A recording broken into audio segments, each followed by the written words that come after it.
Hi, everybody. I'm Ross the Boss, and my co-host today is Dr. Dan Ratner. My guest today is a very funny comedian compared to a not a funny comedian. Isn't it funny how talk shows say like a very funny comedian? Of course they're funny. He's a very funny comedian. He has his own podcast called Cover to Cover. It's tearing it up. Please take a look at it. My guest today is Chris Franjola. Chris, welcome to the show. Thank you, Ross. That was a very professional beginning. Nice job. Good to see you again, my friend. It's been a while. Good to see you. We worked together on Chelsea lately. We'll get into that a little later. Off the back, I want to ask you, you're a touring comic. Every time I see you, you're on the road doing something. It's been probably the past 15 months have probably been tough with the quarantine. Tell me how you're doing. I'm good. I mean, I was out a little bit during all of it. Some cities were opening, they were closing, they were opening. But I went and did a couple of limited capacity shows, outdoor shows. But things seem to be back. It's going to be good again. I hope. I think. I'm ready. How many dates are you? How many dates do you do a year? I mean, you're working almost every weekend. I know you're married and a family guy and everything. But yeah. I mean, how does that work? Well, back when I was doing shows every weekend. So I would like to do 30 weekends a year. Wow. But sometimes I do more. Listen, Ross, if he's married, you shouldn't ask him how many dates he's been on. Yeah, that's not okay. Yeah, that's not good. Yeah, thank you, Dan. I'm just looking out for you. Yeah. I'm a therapist, after all. Chris. Of course. Let me ask you this. Your stand-up career, when did it begin? Was it like when you were like 8 with the family? When did you actually get... No.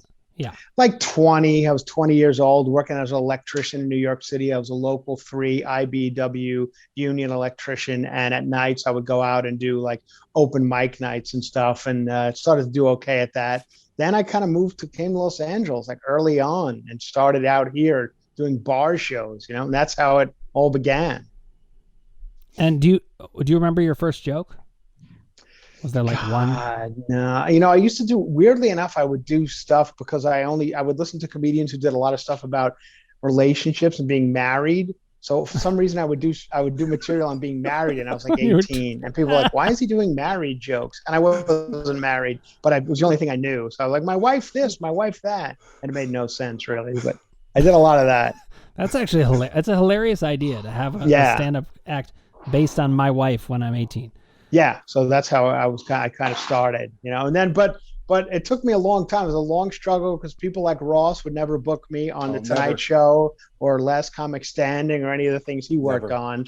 No. And so I had to struggle until I finally was, discovered by Chelsea Handler, and here we are now.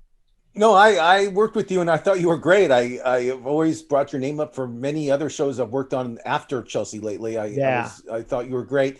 The one story you told on Instagram a couple years ago, maybe it was last year, you got to tell our audience, you were on the road, you were in the elevator coming back from a gig, and a guy thought you were a male stripper. I love that story. Yeah. Please tell the audience.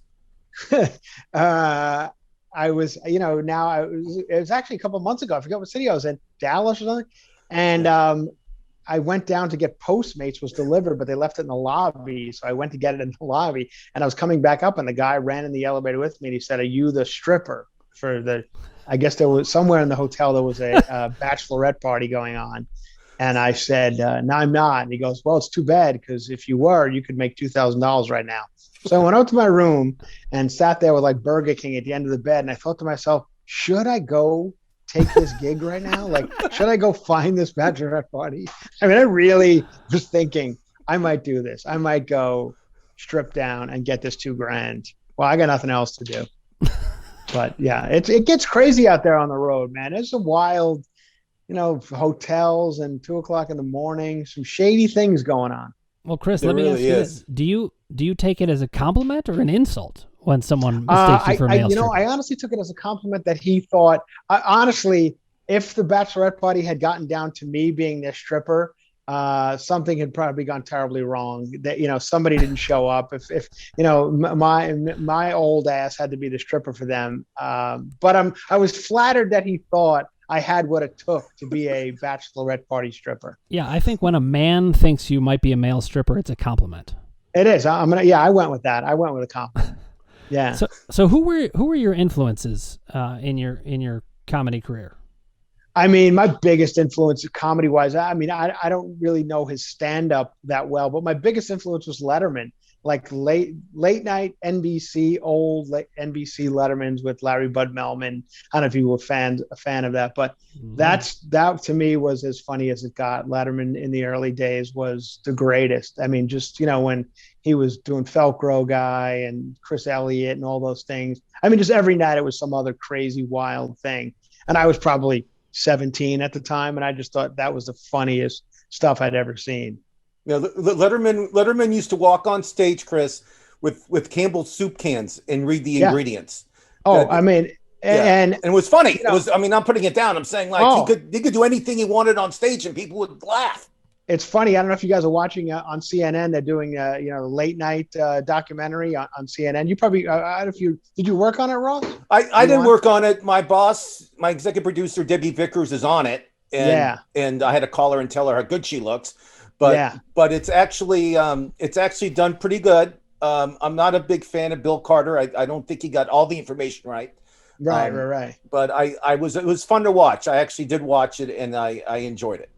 Yeah, that's I'm watching it currently, and they show some old Letterman clips on there, and it's just like I forgot how funny it was. I mean, when back in the days when he'd go out on the street and have Bud Melman and some of when he went to CBS, things were a little different, but the early NBC stuff was probably my greatest comedy influence. Do you remember Kenny the Gardener?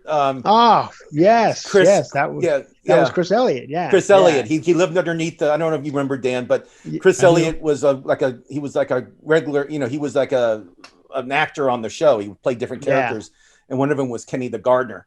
And Kenny the Gardener, Man Under the Stairs. He used to do Marlon Brando. He used to do this great and he didn't even do any impression of Marlon Brando. He just said he was Marlon Brando, and I mean that stuff was off the wall. And just, I mean, I think if you got Letterman, you got it. If you didn't, you didn't. Yeah.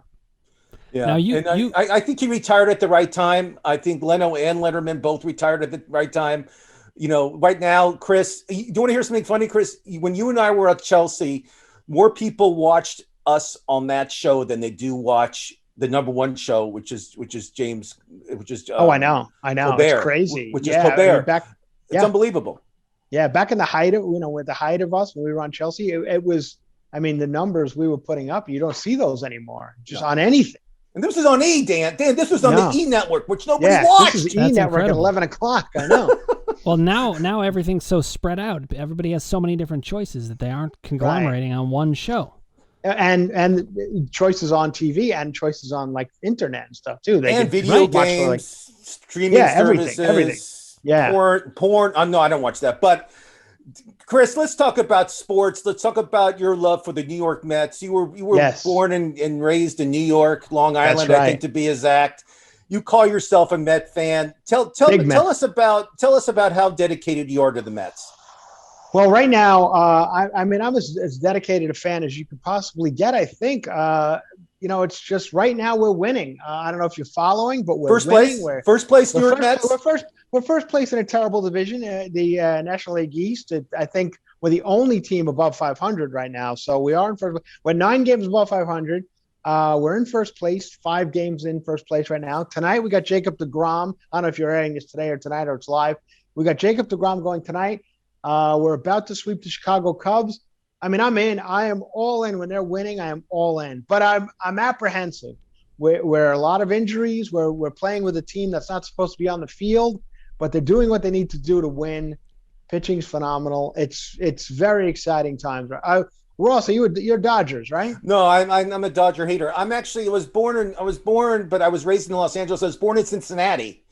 I'm actually a big Reds fan. Oh, okay. I think I follow the Reds. The Reds are playing. The Reds are playing right now. Actually, we're only right now, but we're not live. But right now, the Reds are only 3 games out of first place, which is great. Weirdly enough, Ross and I are both fans of Ohio teams. I grew up in Cleveland. I'm in Cleveland right now, and that actually made me wonder how you're feeling about Francisco Lindor because you guys, I'm okay with it. I know. I just hope it's not a long, I hope we didn't get him. I hope the years you guys had him wasn't a fluke. You know what I mean? Yeah. And we got the guy for the next 10 years who's going to bat 190. But I think we're starting to see he's coming out of it a little. He's getting out of it. I think he's going to be good. I do too. And honestly, I think he's more important than at the bat. I think he's got the team in good spirits. He actually said that in a press conference. He's like, there's more to being a team member than hitting the ball. And I think for that reason, he's gotten that team in going in the right direction. I think they're having fun, and he's the reason they're having fun. I couldn't agree more. I mean, I know a lot about his playing time in the Cleveland days, not too long ago, and he's a phenomenal player, and I think he will be totally fine. I think he has experience. He's pressing because of the contract and because he's maybe in New York, but it's true. He's a huge clubhouse guy. He's just the best. So, and I think right now the team we have on the field, who's not it's many of the position players are not who's supposed to be there due to injuries, but they're all such good clubhouse guys that I think that's why they're winning. And you see that in many of these teams that are look at the Rays and all these teams that are not big market teams. The Rays, $67 million they play I know for their whole team. And still winning. The Giants, I mean, these guys are still winning because they don't have the superstars, but for whatever reason, it's working. And I think it's a lot of that. It's a lot of clubhouse fun, having a good time. I mean, how many times have we watched, as a New York Mets fan, I've watched the big guys that they get. It's not clicking. Yoenis Cespedes, most recently, it just didn't work with him. They didn't, and whether he wasn't friendly with the other players, it wasn't working. So I think Lindor is what we need right now. So I also think when things don't work in New York, they don't work in a bigger way. But when they do, it's amazing. Yeah. So tell me about, I mean, we're fantasy sports players, Ross and I. I don't know if you are at all, but no, not really. I picked up Taijuan Walker, and he's been awesome. He was awesome last night. I mean, I honestly think it's the best thing. That might even be better than getting Francisco Lindor. We got him off a scrap heap. I think actually last night he struck out 12 or 13 last night. 12. But 12. And he tweeted that I think the Mets were his only offer. Last night he tweeted that, thank God they were my only offer because I'm happy to be a part of it. They're 7-0 every time if he starts the game, at least in Citi Field. And it's just been unbelievable what this guy has done for us. I mean, because I think Carlos Carrasco was supposed to be, who also came from Cleveland, right? Yep. I think he was supposed to be our third starter, but I don't know if when he's coming back. He's a great pitcher. Well, he's having like platelet enriched injections. He has to stay healthy. Chris, we interview a lot of celebrities, a lot of athletes, and they all say they're fans of certain teams, but we start talking to them and they're not really fans. They just like the team and they have no idea what they're talking about. We put together a little Met quiz for you to see how good you are with Mets trivia. These questions are A, B, and C. They're one of the toughest questions you'll ever get in your life. I'll start first. This is very tough, excited. Chris. They're very tough here. What does the word Mets mean? A, Metropolitans. B, metal workers. C, meatheads. I love that. I wish it was meatheads, but it's the Metropolitans, New York Metropolitans. Some people still use it. Some people give you the whole full New York Metropolitans. Metropolitans. Metropolitans, you are correct. Yeah. Dr. Dan Ratner will ask the next question. Ross created this question for me. I'm going to ask you permission, Ross. Can I change this? Because you made it too easy. It doesn't matter. As long as you have the answer in there. Chris, I want to make this a little harder for you. Go ahead, Dan. Okay. Which Met broke the Major League rookie home run record? Was it Marvelous Marv Throneberry? Oh. Was it Pete Alonso? Or was it Ralph Kiner? Well, as a guy who old enough to remember my Kiner days, when Kiner, first of all, it's Pete Alonso. The answer is Pete Alonso, but you're correct. Ralph Kiner. First of all, I don't think he ever played in the World Series, which is a shame because he had an amazing career. Never did.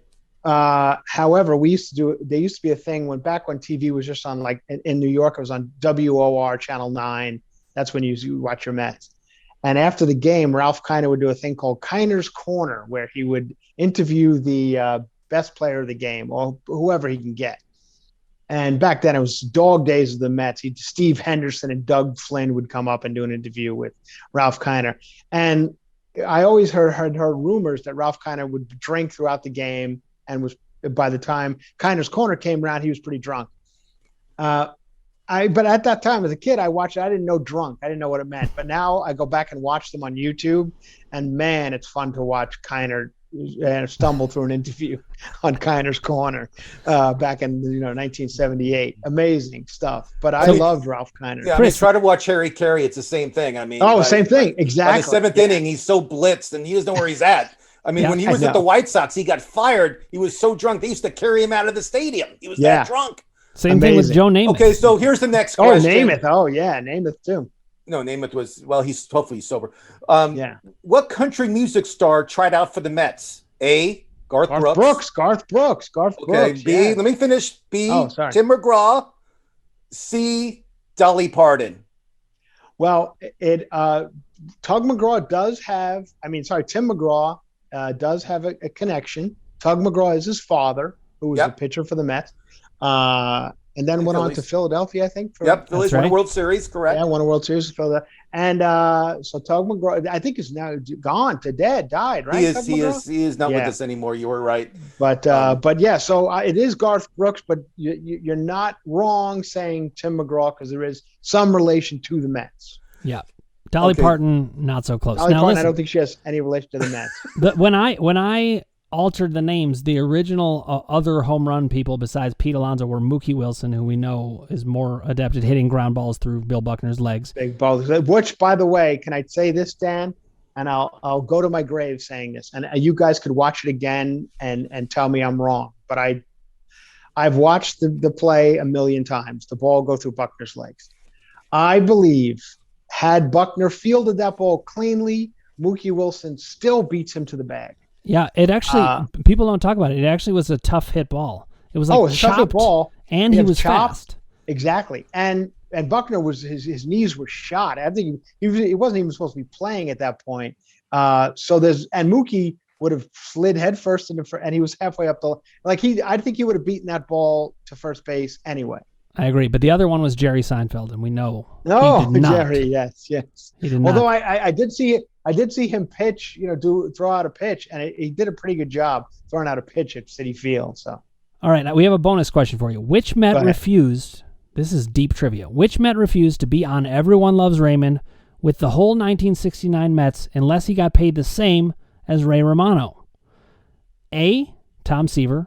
B. Cleon Jones. C. Donald Trump. Wow. I mean, I'm going to have to say Cleon Jones, but I don't know. Yes, we got him on one. Got him. It was actually Tom Seaver refused to be on Everyone, and we got this directly from Phil Rosenthal, the creator of Everybody Loves Raymond. He told a hilarious story about it. Phil tells the story that Tom showed up to the set, and he said, I want to get paid the same amount as Ray Romano. And Phil said, he's the star of the show. We can't pay you the same as Ray Romano. His name's on the title. Yeah. And he walked off the set. He wouldn't do the show. Oh my God, that's great. Yeah, story. Well, I heard I've heard over the years that Tom Seaver was a bit of an ornery guy. I've heard that from a few people, so maybe that was part of it. I don't know, but in Mets world, he is all we had to cling to for many years with the Mets. Yep, I remember. Sure. So let's talk about your podcast, Cover to Cover.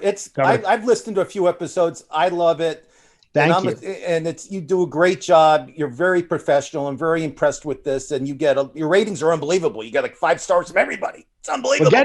We got almost 2,500 5-star reviews. A couple of ones in there, but they're just bitter. They're just bitter people because losers.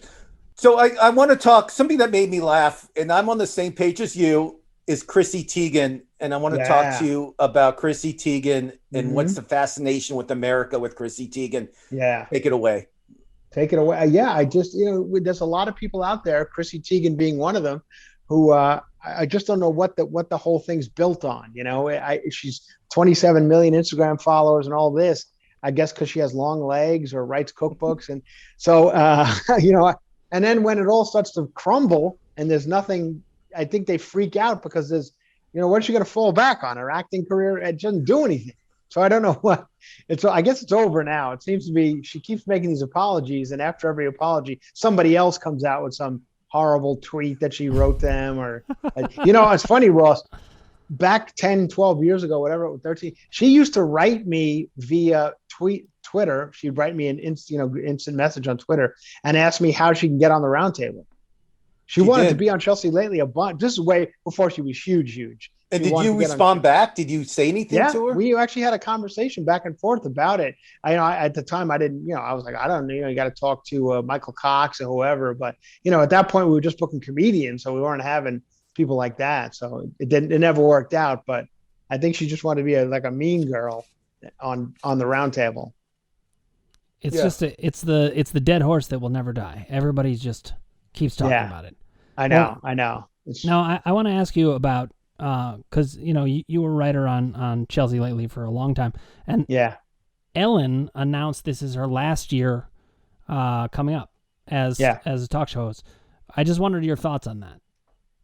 I mean, it's probably time to go. I think she's had a good run. You get a 20-year run out of something, and of course, I think it was moved along by all the rumors that she's not a nice person. Or I've never met her. I don't know her. I've heard the rumors.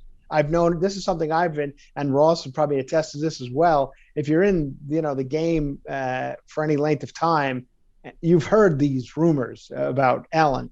I think one of our executive producers on Chelsea Lately worked over there for a little while, and she had some amazing stories. So I mean, I think it's Ellen's had a good run. So you're saying go out on top like Seinfeld did? Yeah, exactly. Yeah, I mean, I have a quick story. I don't know if I should say it, but I'll say it anyway because you're on the show with me, Chris. I was working at the Improv. I was booking the comics there for a little while, and she comes running in. Like, I was having lunch, place was closed. She comes running in, and she's like freaking out, saying somebody's stalking her. So me and the co-owner Mark Lano go outside, and we see this person with a knife. I tackle the person. I pin the person down. We call the cops. The cops come. They arrest the person away. Ellen tells me herself, Ross, if there's anything I could do for you, just call me and ask. She was like so grateful. 2 years pass by. She gets this talk show. I call her because I want to put my name in the pot to see if I can get a job on the show. Yeah. No idea who I am.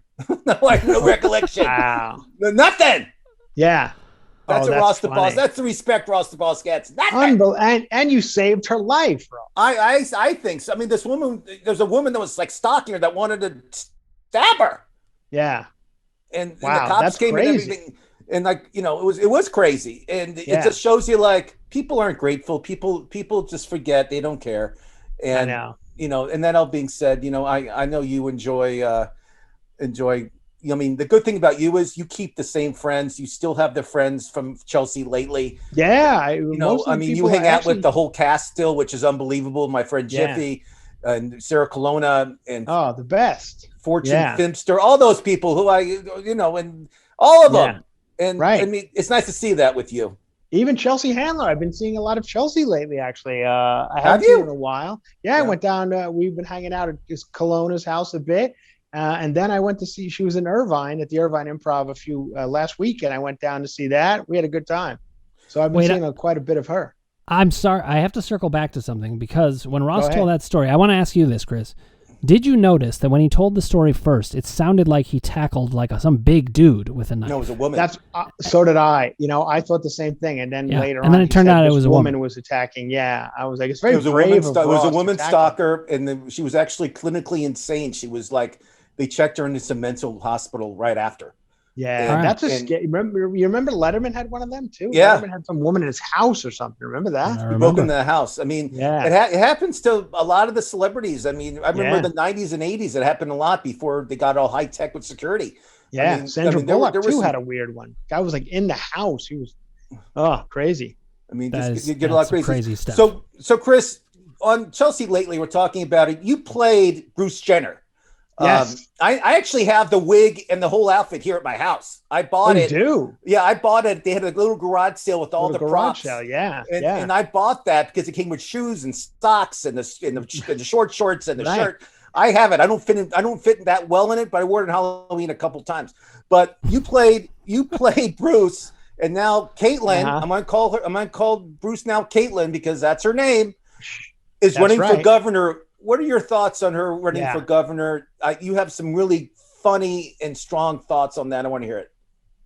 Yeah, well, I mean, it's, I would say it would never happen in a million years, although, I've been burned on things like this before. I didn't think the host of Celebrity Apprentice would be the president. So I don't want to say this could conceivably happen. You know what I mean? So I'm not going to say, but it's wild. It is the whole thing. I know, I think you were there, Ross. We shot some stuff with Bruce at the time, and Bruce would come to the show and shoot Judge Lately and some other stuff. And I had met him at different functions. So I knew him kind of a little bit well. So it's just, I mean, I do my best to keep up with all of it. I'll say this: in the early 80s, we didn't see this coming. No, absolutely not. I don't know if you see that picture that's floating around the internet. It's like a meme or something where yeah, you guys are old enough to remember. I don't know if you're old enough to remember Battle of the Network Stars. Sure. These things used to be on like ABC or whatever. And I think it was a Battle of the Network Stars, and it's Sparky Anderson, who was the Cincinnati Reds manager, right? Detroit Tiger manager. Yeah. Yeah, it's Sparky Anderson, and he is on either side of him is Bruce and O.J. Simpson. And what did Sparky do to them? Back then, who knew? O.J. Simpson was a celebrity that everyone loved, and he was, he could be on those type of shows, as was Bruce Jenner. And trying to explain that the meme basically says something like, trying to explain this picture now is impossible. I used to go do the tapings of that show at Pepperdine, and my family was friendly. You're gonna love this, Chris. My family was friendly with Joe Piscopo. So, okay. So my brother and I, we made signs that said "Go Joe, go," and we were like rooting for Joe. And it was like, there were a few other. Gabe Kaplan was participating. Gabe Kaplan, also. Yeah. And so I think there was a couple of guys who were like decent athletes. I think Gabe Kaplan being one of them. And yeah. So anyway, you went, yeah. Yeah, it was fun. I mean, it was just like you saw like all the girls you want to see, like in bathing suits, you get to see. And the stars were everybody was nice. It was a great production. It's so much different now, obviously. But it's funny going back to Letterman. He often says the best thing that ever happened to him in show business, and he's had a great career. He said it was being managed by Sparky Anderson on a Battle of the Network Stars. He said that was the best thing that ever happened to him in show business. I mean, and he's a huge Reds fan. I mean, I met David a few times. We talked about the Cincinnati Reds, and he grew up in Indianapolis, as you know. And he used to love the Reds. He loved Johnny Bench, and he loved Pete Rose. And he's still very, very. He's an expert with Cincinnati. I mean, I had many conversations, and it's just nice to see that. I'm going to do my best to give you the Big Red Machine infield. I think Joe Morgan on second. Morgan on second. Dave Concepcion is your shortstop. Yep. That's right. Johnny Bench is your catcher. Yep. Best of all time. Now, third base is who's third base? Third base. I'll give you a clue. Dan, don't say anything. He played multiple positions. He played outfield, second base, and first base. He won the World Series as a first baseman for the Philadelphia Phillies. Our third baseman is the all-time hit leader. Oh, Pete Rose. Pete Rose. Oh, of course, Pete Rose. Of course, that's right. Yeah, all time. Now, who's playing first base? Tony Perez, probably the Tony Perez. That's right. Tony Perez, under pressure, unbelievable hitter, great with RBIs. He led the league many years in a row. And then left field, we had George Foster. Center field, the best arm ever in baseball, I think, Cesar Geronimo. And in right field, we had a 300 hitter batting eighth at Ken Griffey, not junior but senior. That is a killer team. That lineup is just insane. It was insane. And then we had Jack Billingham, Gary Nolan, and Will McEnany come out, and we had an unbelievable, great pitching too. And it was just 75-76. We won it 2 years in a row. It was just a great time to be a baseball fan. It was fun to watch. Oh, I agree. Now to go back to Francisco Lindor, I am always apprehensive to really jump on the big signings like Lindor because of George Foster. We got George Foster, the Mets, after I think he had hit 49 home runs or something the year before in Cincinnati. He had 52 in 77. It was probably 52. Yeah. I think it was. I think you're right. And we got him, and he just never did anything for the Mets. It was I think he was actually on the 86 team in the beginning of the 86. Oh, really? George Foster was on that team. It's funny, George, now, if you go to spring training, it's in Arizona at Goodyear. George is there every year. He sits there behind a table, and you can take his picture with him for $10, or you can get an autographed picture for $10. And supposedly all the money goes to his church. But then after I talked to some of the Reds people, they all said, no, he doesn't have any money. And that's how he makes a living now is being at our games. So it's kind of sad to hear, like, he's not like doing great. But he's one of the nicest guys. I mean, he was, but he's, I mean, those were different times for baseball players. You know, they made no money. Absolutely. Like these days. And listen, Ross, we can't end the interview on that. That was a kind of moment. Guys, we're not live. We can take that out, guys. I just no. I think it's Chris, interesting. I want to ask you about. Wanted to rib you. I'm going to start, Chris. I want to ask you about Demi Lovato. I know on your podcast you've been talking about her. I want to hear. I want to get your thoughts on her. Tell us on Demi Lovato. Once again, I don't know what she's particularly famous for. I guess she's Disney star. And then she's another one who seems to have a huge Instagram following and rabid fan base. And she has now a podcast, like many of us, called The Fourth Dimension, 4D, with Demi Lovato. And, she's telling the truth on there. But then again, she goes to a frozen yogurt shop and bitches about the fact that they don't have enough labeling on frozen yogurt or something. I mean, the sad thing about all this, Ross, is as a grown man, I shouldn't really have opinions on Demi Lovato, love or lack thereof, frozen yogurt, or take Chrissy Teigen, but I do. I thought once Chelsea Lately was over, that pop culture, world would be gone, but I'm still in it. I still read this stupid shit. No, you have to.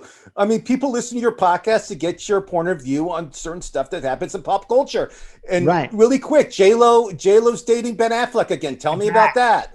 It's hard to get. Well, it's official. They got pictures of them making out or something. I don't know what this J-Lo can't relax for a couple of minutes. I mean, this A-Rod wasn't even cold yet, and she jumped back into Affleck. So, and now A-Rod's, I see he's got a line of male makeup or something. You see that? Yes. He's out there pushing male rouge or tanning lotion or something on his face. So, I mean, I don't know. I think that A-Rod's a bit of an oddball, but I mean, I kind of liked him as doing play-by-play a little bit on Fox. I think he was doing Fox or whatever. But is he still doing that? Is he still? He's still on. He's Sunday Night Baseball on ESPN on Sunday nights. He's the co-host, and he's no longer on Fox because his contract's with ESPN and Disney. Oh, right. Okay, yeah. So he's on every Sunday night. He's trying to get in that Hall of Fame. He's trying to change his image. I don't know if he'll get in, because of the steroid use, but he's doing his best to do it. We'll see what happens. Chris, don't you think eventually, Ross, they have to let some of these steroid guys in? I mean, it was an era that it just is. You have to let. I mean, I think Barry Bonds has to be. It was just a different era. I mean, honestly, Greg Biggio, isn't he in? Wasn't he on something? I think, Chris, in all seriousness, I had a lot of friends that played back in the 90s and 80s and even early 2000s. I have a lot of friends that were baseball players back then, and they all said everybody juiced. About 80% of the league, even pitchers were juicing. Everybody was juicing. I mean, it was the playing field was level. I mean, it wasn't. There was only a few. Like Ken Griffey Jr. did not juice, but he didn't need to. And this guy was probably one of the best baseball players ever play. But back then, everybody like Wally Backman was doing steroids, and Wally Backman, he couldn't hit the ball out of the infield, and he was hitting home runs. How dare you throw in one of my New York Mets? I had to, Chris. I had to make fun of your. I had to make fun of your Mets. Somebody had to. That's okay. But Chris, thanks for coming on. Cover to Cover, iTunes. Please Thank you, subscribe Ross. to it. It's unbelievable. It's one of my favorites. I'm Ross the Boss. I'm here with my co-host, Dr. Dan Ratner. Thanks for coming on.